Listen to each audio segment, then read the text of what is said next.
अस्सलाम वालेकुम दोस्तों, उम्मीद करता हूँ खैरियत से होंगे। आज लाया हूँ आप लोगों के लिए एक बेहतरीन डॉक्यूमेंट्री वीडियो जो कि दारुल खिलाफा मदीने मुनव्वरा के हवाले से, जो कि उस वक़्त का एक बहुत ही बड़ा दारुल खिलाफा था।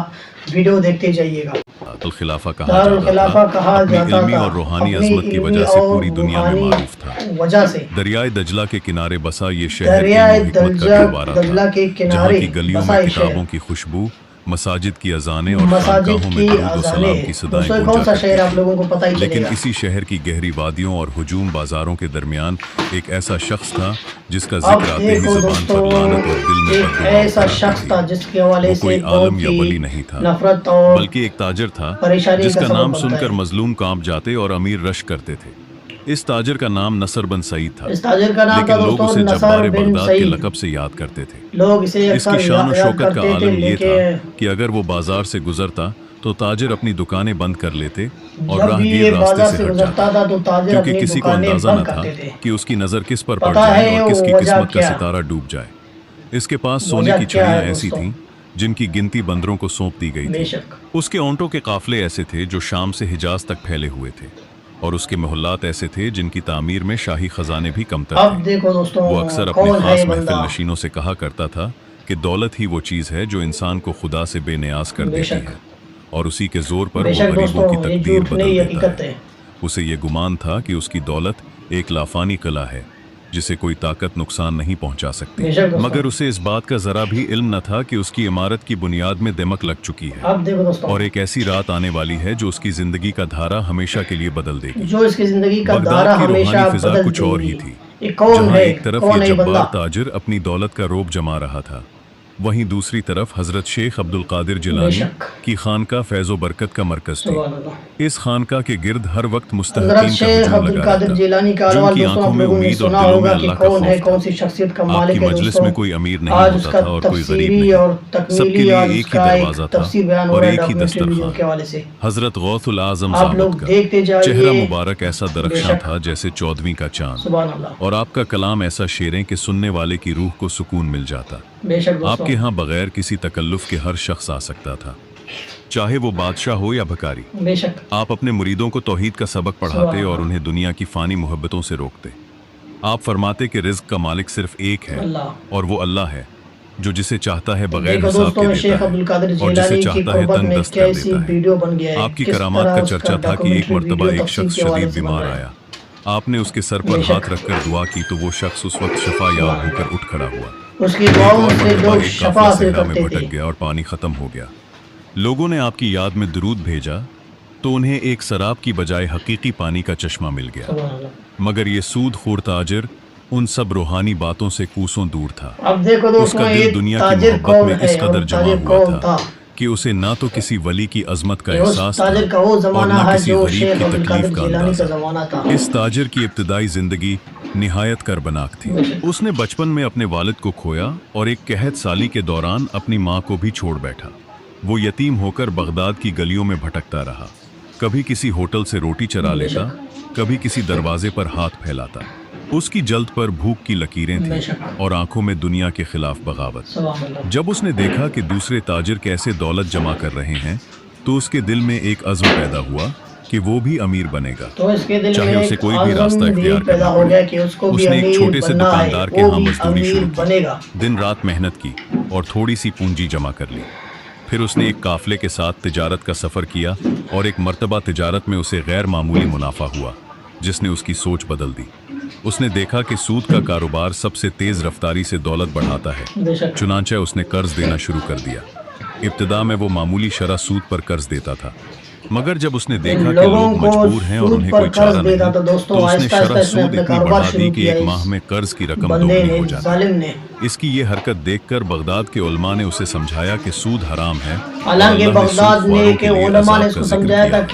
मगर हंसकर उन्हें टाल देता और कहता कि ये मेहनत का सलाह है। रफ्ता रफ्ता उसने गरीबों की ज़मीनें, मकान और ज़िवरात सब अपनी गिरफ्त में ले लिए, यहाँ तक कि वो बगदाद का सबसे बड़ा सरमायादार बन गया। जुल्म की इंतहा तब हुई जब उसने एक गरीब किसान अबू बकर की कहानी सुनी।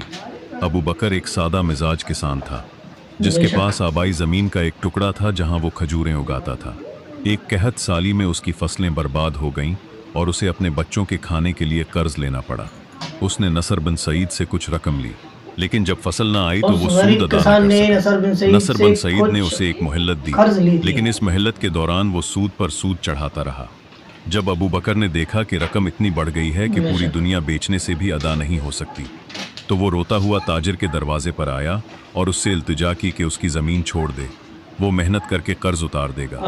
ताजिर ने उसे ठट्ठे में लिया और कहा कि अगर तुम्हारे पास ज़मीन नहीं तो तुम हमारे गुलाम हो। चुनांचे उसने ज़बरदस्ती किसान को उसकी ज़मीन से निकाल कर एक कुएं के पास पड़ा छोड़ दिया। किसान की बीवी बीमार थी और बच्चे भूखे थे। उनका रोना सुनकर पूरे मोहल्ले में मातम फैल गया, मगर ताजिर को कोई परवाह न थी। उसने किसान की बीवी के जेवरात तक जब्त कर लिए और उन्हें रोटी का एक टुकड़ा देने से इनकार कर दिया। इस किसान ने अपनी बेबसी में अल्लाह से फरियाद की। उसकी दुआ आसमान की तरफ उठी और उसके आंसू ज़मीन पर गिरे। मगर ताजिर की दौलत तो इस वक्त भी उसकी नज़रों में एक पहाड़ की तरह थी जो किसी जलजले से नहीं डिगमगाता। फिर वो बेवा औरत आई जिसका नाम अब्दुल्ला था, जिसके शौहर ने एक छोटा सा मकान छोड़ा था और 3 यतीम बच्चे। शौहर की मौत के बाद उसे जिंदा रहने के लिए कर्ज लेना पड़ा, लेकिन जब वो कर्ज अदा न कर सकी तो ताजिर ने उसके घर का दरवाज़ा तोड़ दिया और उसकी दीवारों को गिराने का हुक्म दे दिया। बेवा अपने बच्चों को लेकर सड़क पर आ गई। उसकी आंखों से आंसुओं की नदी बह रही थी और उसके यतीम बच्चे बाप को पुकार रहे थे। ये मंजर देखकर राहगीरों के दिल पसीज गए, मगर किसी में इतनी हिम्मत न थी कि ताजिर के सामने बोल सके। ताजिर ने बेवा को जलील करते हुए कहा कि तुम औरतें अपने शौहरों की कमाई को जाया कर देती हो। अब जाओ और कोई और शौहर ढूंढो जो तुम्हारा खर्च उठाए।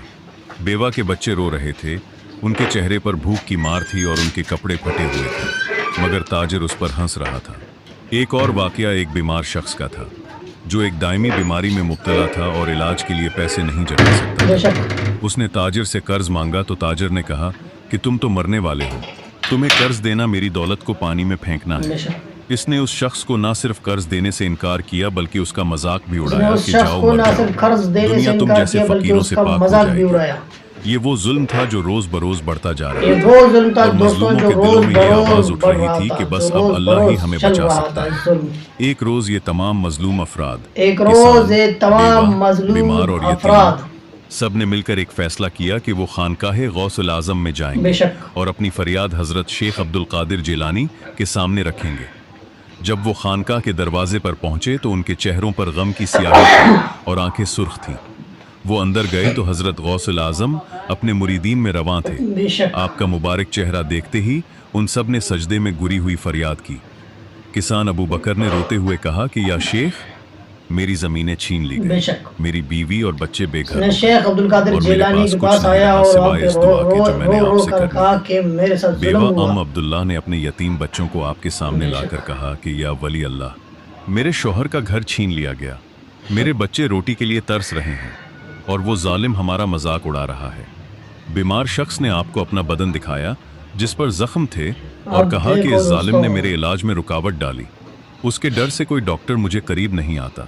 हजरत शेख अब्दुल कादिर जिलानी सुने, खामोशी से सबकी बातें सुने। आपके चेहरे पर एक उदासी आ गई और आपकी आंखों में पानी आया। आपने अपना सर उठाया और आसमान की तरफ देखा। फिर आपने उन मजलूमों से फरमाया कि अल्लाह जालिम को मुहल्लत देता है मगर हमेशा के लिए नहीं। इसकी अदालत में हर आंसू का वजन है और हर आह का हिसाब है। आपने अपने दस्ते मुबारक को दुआ के लिए उठाया और यूं दुआ की कि ए अल्लाह, तू जालिमों के दिल तोड़ देने वाला है और मजलूमों को निजात देने वाला है। इस ताजिर को उसका अंजाम दिखा और अगर उसमें ज़रा भी अकल है तो उसे हिदायत दे, वरना उसकी तबाही को हमारे सामने कर दिखा। ये दुआ ऐसी थी कि सुनने वालों की रूह कांप उठी और खानकाह में एक सकता तारी हो गया। दूसरे रोज हजरत गौसुल आजम ज़ौ ने नसर बिन सईद को पैगाम भेजा कि वो मजलिस में आए क्योंकि उसकी शान सआदत के बारे में कुछ कहना है। ताजिर ने यह पैगाम सुना तो अपने खादमों से कहा कि देखो, इस बुजुर्ग ने बिलाकर इज्जत बख्शी, चलो देखते हैं क्या कहते हैं। वो अपने 50 खादमों, सोने की जेन वाले घोड़े और कीमती अतर से लथड़े कपड़ों के साथ खानकाह पहुंचा। इसकी आमद का अंदाज ऐसा था कि जैसे कोई बादशाह अपने दरबार में आ रहा हो। वो ऊंची गर्दन और मुतकब्बिराना मुस्कुराहट के साथ अंदर दाखिल हुआ और हजरत गौसुल आजम सोने के सामने खड़ा होकर कहने लगा कि मैंने आपकी दावत का एहतराम किया, अब फरमाइए क्या इरशाद है। आपने नरम लहजे में उसे समझाया कि रिज़्क़ का मालिक अल्लाह है, سود ایک ایسا داغ ہے جو دنیا کی برکت کو ختم کر دیتا ہے اور آخرت میں عذاب کا سبب بنتا ہے۔ اب دیکھو دوستو، آپ نے فرمایا کہ یہ کیا دولت ہونے تمہاری والا اپنی نہیں، یہ اللہ کی امانت ہے، تم اس پر صرف خلیفہ ہو، بے شک مالک نہیں۔ تمہیں غریبوں کے حقوق ادا کرنے چاہیے، یتیموں کی کفالت کرنی چاہیے اور بیواؤں کے ساتھ شفقت کرنی چاہیے۔ آپ نے اسے قرآن کی وہ آیت سنائی جس میں فرمایا گیا ہے کہ الذین یأکلون الربا لا یقومون الا کما یقوم الذی یتخبطہ الشیطان من المس، یعنی سود خور اس شخص کی طرح اٹھیں گے جسے شیطان نے چھو کر پاگل کر دیا ہو۔ تاجر کو یہ باتیں سن کر ذرا سی تکلیف ہوئی، مگر اس نے اپنے غرور کو قابو میں رکھتے ہوئے کہا کہ یہ تو محض نظریات ہیں، عملی دنیا میں دولت ہی کامیابی کی علامت ہے۔ اس نے اپنے خزانوں کا ذکر کیا کہ اس کے پاس اتنی سونا ہے کہ اگر آپ چاہیں تو پوری خانقاہ کو سونے سے بھر سکتے ہیں۔ حضرت غوث الاعظم مسکرائے اور فرمایا کہ اے نصر، یہ سونا کل مٹی بن جائے گا اور اس وقت تمہارا کوئی نہیں ہوگا۔ تاجر نے آپ کی اس پیشگوئی کو محض ایک بوڑھے بزرگ کی بکواس قرار دیا۔ اس نے کہکہا لگایا اور مجلس سے اٹھ کر چلا گیا۔ وہ اپنے محل میں واپس آیا اور اپنے دوستوں سے کہنے لگا کہ دیکھو یہ بزرگ کیا کہتے ہیں کہ میری دولت ختم ہو جائے گی، حالانکہ میرے گودام ایسے ہیں جو پوری سلطنت کو کھلا سکتے ہیں۔ اس نے اسی رات ایک بڑی دعوت کا اہتمام کیا جس میں اس نے اپنی دولت کی نمائش کی اور تمام مہمانوں کو تحائف دیے۔ اس کا غرور اپنے عروج پر تھا، اسے احساس نہ تھا کہ یہ اس کی آخری خوشی کی رات ہے۔ رات کے آخری پہر جب شہر کی گلیاں سنسان ہو گئیں تو ایک ایسی آندھی آئی جس کی نظیر بغداد والوں نے کبھی نہیں دیکھی تھی۔ ہوا ایسے چلی جیسے قیامت کا نشان ہو، درخت اکھڑ گئے، مکانوں کی چھتیں اڑ گئیں اور دریائے دجلہ کی لہریں اپنے کناروں سے باہر نکل گئیں۔ تاجر کے خزانوں پر سب سے پہلے کہر آیا، اس کا عظیم الشان گودام جس میں ہزاروں ڈلی قیمتی ریشم اور مصالحے رکھے تھے اچانک آگ کی لپیٹ میں آ گیا۔ آگ اتنی تیز تھی کہ گودام کی دیواریں پگھل گئیں اور سارا مال جل کر راکھ ہو گیا۔ تاجر نے جب یہ دیکھا تو وہ دیوانہ وار گودام کی طرف دوڑا، مگر اس کی آنکھوں نے صرف شعلے دیکھے اور اس کے کان میں صرف اپنے کارندوں کی چیخیں سنیں۔ پھر اسے اطلاع بعد میں دکھاؤں گا، لیکن آپ لوگوں نے دیکھا کہ کس طرح غرور اور تکبر کی وجہ سے بندہ سود کے اوپر سود دے رہا تھا لوگوں کو اور ظلم کے اوپر ظلم کر رہا تھا، جو کہ اللہ کے ایک ولی نے اس کو منع کیا تھا اور قرآن پاک کا آیت بھی سنایا تھا کہ اس طرح نہ کرو، اس نے روکنے کی ہدایت کی تھی، لیکن اس نے کوئی بھی عمل نہیں کیا، اس میں ذرا بھی احساس نہیں ہوا۔ دیکھو اللہ تعالیٰ نے کس طرح اس کو نیست و نابود کیا۔ دوستوں اس ویڈیو سے ہمیں سبق سیکھنا چاہیے کہ ہمیشہ اللہ سے بڑھ کر کوئی نہیں ہے اور تکبر غرور سے ہمیں بچنا چاہیے۔ جب تک اپنا خیال کیجیے گا، ملتے ہیں نیکسٹ ویڈیو کے ساتھ۔ السلام علیکم۔